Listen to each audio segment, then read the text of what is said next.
ओम शांति। आज हम 29 नवंबर 78 की अव्यक्तवाणी सुनते हैं। आज की वाणी का सार है, संतुष्टता से प्रसन्नता और प्रशंसा की प्राप्ति। सर्व खजानों से भरपूर करने वाले सदा सुखदाता बाप दादा बोले। आज बाप दादा अपने विश्व में चमकने वाली मणियों को देख रहे हैं। हर एक मणि की अपनी अपनी चमक है। हर एक मणि अपने द्वारा बाप के गुणों और कर्तव्य को नंबरवार प्रत्यक्ष कर रही है। हर एक मणि द्वारा बाप दादा दिखाई देता है। इस विचित्र रंगत को भक्तों ने जहाँ देखे वहाँ तू ही तू कह दिया है। महारथी में भी बाप दादा दिखाई देगा और लास्ट सो फास्ट में भी बाप दादा ही दिखाई देता। हर एक के मुख से एक ही बाबा बाबा शब्द का गीत सुनाई देता। सर्व ब्राह्मण आत्माओं के नयनों में एक बाप नूर के समान समाया हुआ है। इसीलिए ब्राह्मण संसार में जहाँ देखे वहाँ तू ही तू का प्रैक्टिकल अनुभव होता है। इसी अनुभव को भक्तों ने सर्वव्यापी शब्दों में कहा है। बच्चों के वर्तमान समय का अनुभव परमधाम निवासी बाप है। वह हर संकल्प और कर्म में सदा साथ है। परमधाम निवासी साथी बाप अनुभव होता है। वह सदा साथी बाप अनुभव होता है। क्या अनुभव होता है? साथ व साथी। सर्व के साथी सर्वव्यापी नहीं हुआ। भक्तों ने शब्द कॉपी किया है, लेकिन कब और कैसे का भावार्थ भूल जाने के कारण गायन बदल ग्लानि हो गई। बाप दादा सर्व बच्चों के वर्तमान स्वरूप से धारणा स्वरूप को देखते विशेष एक बात देख रहे हैं। कौन सी? सर्व बच्चों में से सदा संतुष्ट मणियाँ कितनी है? सबसे विशेष गुण जो चेहरे से चमके वह संतुष्टता है। संतुष्टता तीनों ही प्रकार की चाहिए। एक बाप से संतुष्ट, दूसरा सदा अपने आप से संतुष्ट, तीसरा सर्व संबंध और संपर्क से संतुष्ट। इसमें चैतन्य आत्माएं और प्रकृति दोनों आ जाते हैं। संतुष्टता की निशानी प्रत्यक्ष रूप में प्रसन्नता दिखाई देगी। सदा प्रसन्न चित्त। इस प्रसन्नता के आधार पर प्रत्यक्ष फल ऐसी आत्मा की सदा स्वतः ही सर्व से प्रशंसा होगी। विशेषता है संतुष्टता, उसकी निशानी प्रसन्नता, उसका प्रत्यक्ष फल प्रशंसा। अब अपने आप को देखो। प्रशंसा को प्रसन्नता से ही प्राप्त कर सकते हो। जो सदा स्वयं संतुष्ट व प्रसन्न रहते, उसकी प्रशंसा हर एक अवश्य करते। चलते चलते पुरुषार्थी जीवन में समस्या या परिस्थितियाँ तो ड्रामा अनुसार आनी ही है। जन्म लेते ही आगे बढ़ने का लक्ष्य रखना, अर्थात परीक्षाओं और समस्याओं का आह्वान करना। अपने किए हुए आह्वान को भूल जाते हो। जब रास्ता तय करना है तो रास्ते के नज़ारे न हो, यह हो न सकता। नज़ारों को देखते रुक जाते हो, इसलिए मंजिल दूर अनुभव करते हो। नज़ारे देखते हुए पार करते चलना है, लेकिन नज़ारों को देख यह क्यों, यह क्या, यह ऐसे नहीं, यह वैसे नहीं, इन बातों में रुक जाते हैं। हर नज़ारे को करेक्शन करने लग जाते हो। पार करने के बजाय करेक्शन करने में बिजी हो जाते हो। इसीलिए बाप की याद का कनेक्शन लूज कर देते हो। मनोरंजन के बजाय मन को मुरझा देते हो। वाह नज़ारा वाह, वाह वाह के बजाय आई बहुत कहते हो। आई अर्थात आश्चर्यजनक। इसलिए चलते चलते रुक जाते हो। थकने के कारण कभी बाप से मीठे मीठे उल्हाने देते हुए रोयल रूप में बाप से भी असंतुष्ट हो जाते हो। कई बच्चे कहते हैं, इतना पहले क्यों नहीं बताया? सहज मार्ग कहा, सहन मार्ग तो नहीं कहा। सहज मार्ग के बजाय सहन करने का मार्ग अनुभव करते हैं, लेकिन सहन करना ही आगे बढ़ना है। वास्तव में सहन करना नहीं होता, लेकिन अपनी कमजोरी के कारण सहन अनुभव होता है। जैसे आग का गुण है जलाना, लेकिन उसके गुण का ज्ञान न होने कारण उससे लाभ लेने के बजाय नुकसान कर देते तो सुख के बजाय सहन करना पड़ता है, क्योंकि वस्तु के बजाय स्वयं को जला देते। गुण का ज्ञान न होने के कारण सुख के बजाय सहन करना पड़ता।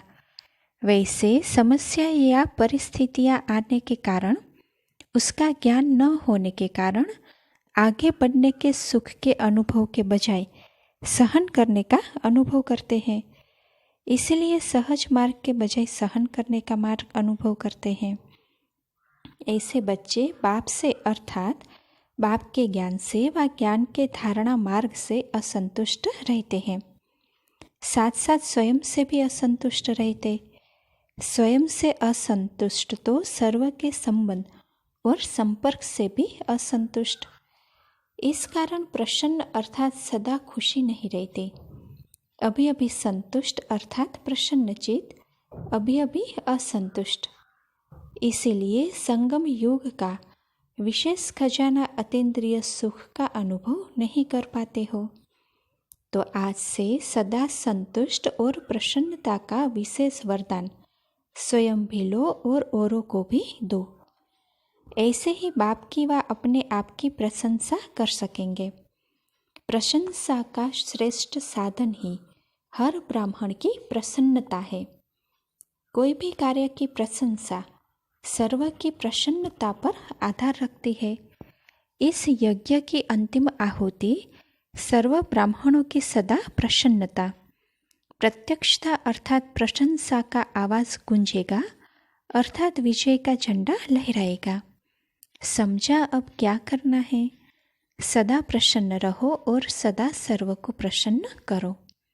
अच्छा, ऐसे सदा बाप के आज्ञाकारी, सदा संतुष्ट और प्रसन्न रहने वाले, सर्व को सदा प्रसन्नता का वरदान देने वाले महादानी वरदानी बच्चों को बाप दादा का याद प्यार और नमस्ते। बॉम्बे निवासियों को विशेष रूप से बाप दादा याद प्यार दे रहे हैं। बॉम्बे निवासियों में हिम्मत और उमंग बहुत अच्छा है। बॉम्बे निवासियों को देख बाप के साथ प्रकृति ने भी स्वागत किया है। प्रकृति ने अभ्यास कराया है। अंत में तो आने वाले पेपर का पहले से ही अनुभव करा के पक्का मजबूत बनाया है, इसीलिए घबराना नहीं। बॉम्बे निवासियों का बाप से प्यार है ना, बाप दादा का भी बच्चों से विशेष प्यार है। बॉम्बे निवासी अब सदा संतुष्टता और प्रसन्नता का पेपर नंबर 1 में पास करेंगे। बहुत अच्छा है। आप साथ छोड़ो तो भी बाप दादा नहीं छोड़ेंगे। विशेष बॉम्बे और दिल्ली में आदि रत्न ज़्यादा है। विश्व सेवा की स्थापना के कार्य में बॉम्बे और दिल्ली का विशेष सहयोग है। समय पर सहयोगी बनने वालों का महत्व होता है, इसलिए सहयोगी बच्चों से बाप का भी स्नेह है। अच्छा, फिर पार्टियों से मुलाकात है। पहला, सदा विजयी भव के वरदानी मूर्त हो। वरदाता ने जो वरदान दिया उसी वरदान को सदा जीवन में लाना, यह हर एक का अपना काम है। इस वरदान को जीवन में समाना अर्थात वरदानी स्वरूप बनना। ऐसे बने हो। महावीर को भी वरदानी कहते हैं और शक्तियों को भी वरदानी कहते हैं। अब आपके जड़ चित्रों द्वारा अनेक भक्त वरदान प्राप्त कर लेते हैं, तो चैतन्य में भी तो वरदानों से झोली भरने वाले हो ना। महावीर हो ना। महावीर अर्थात सदा विजयी। जब अविनाशी बाप है तो वरदान भी अविनाशी है। अल्पकाल के लिए नहीं, सिर्फ संभालना आपका काम है, देना बाप का काम है। संभालने आता है ना कि चोरी हो जाता है। सिर्फ एक बात याद रखो कि लेता नहीं हूँ लेकिन दाता हूँ। अभी लेने के दिन समाप्त हो गए, अभी दाता बन देने का समय है। मांगना तो बचपन में होता। वानप्रस्थी कहे छोटा सा खिलौना दे दो, यह अच्छा लगेगा। थोड़ी शक्ति दे दो, थोड़ी मदद करो, यह खिलौना मांगते हो। अब स्वयं तृप्त आत्मा बनो, दाता के बच्चे, और मांगता हो तो देखने वाले क्या कहेंगे? सफलता का साधन है, स्वयं सदा सफलता मूर्त बनो। स्वयं की वृत्ति वाइब्रेशन फैलाती है और वाइब्रेशन के आधार पर सर्व को अनुभूति होगी। इसीलिए कार्य करने के पहले विशेष स्वयं की वृत्ति के अटेंशन की भट्ठी चाहिए। इससे ही वाइब्रेशन द्वारा अनेकों की वृत्ति को परिवर्तन कर सकेंगे। पहले यह अटेंशन रखना, सदा खुशी के झूले में झूलते रहो। हर्षित मुख अनेकों को अपनी तरफ आकर्षित करता है। अच्छा, फिर कुमारियों को देखते हुए बाबा बोले, कुमारियों पर बहुत बड़ी जिम्मेवारी है। एक अनेकों के कल्याण के प्रति निमित्त बन सकती है। ब्रह्मा कुमारी वह जो विश्व के कल्याण के निमित्त बने। बेहद विश्व के कल्याणकारी न की हद के। लगन में कमी है तो विघ्न अपना काम करेगा।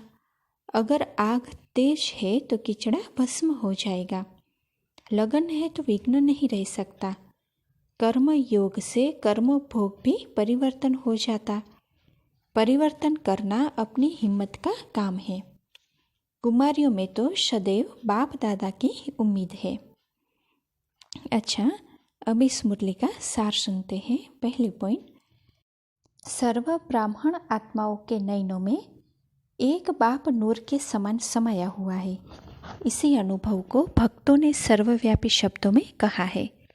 दूसरी पॉइंट, विशेषता है संतुष्टता, उसकी निशानी है प्रसन्नता और उसका प्रत्यक्ष फल है प्रशंसा। अपनी कमजोरी के कारण सहज मार्ग, सहन मार्ग अनुभव होता है।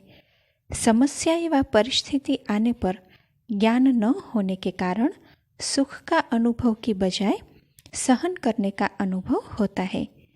तीसरी पॉइंट, इस यज्ञ की अंतिम आहुति सर्व ब्राह्मणों की प्रसन्नता है। अच्छा, ओम शांति।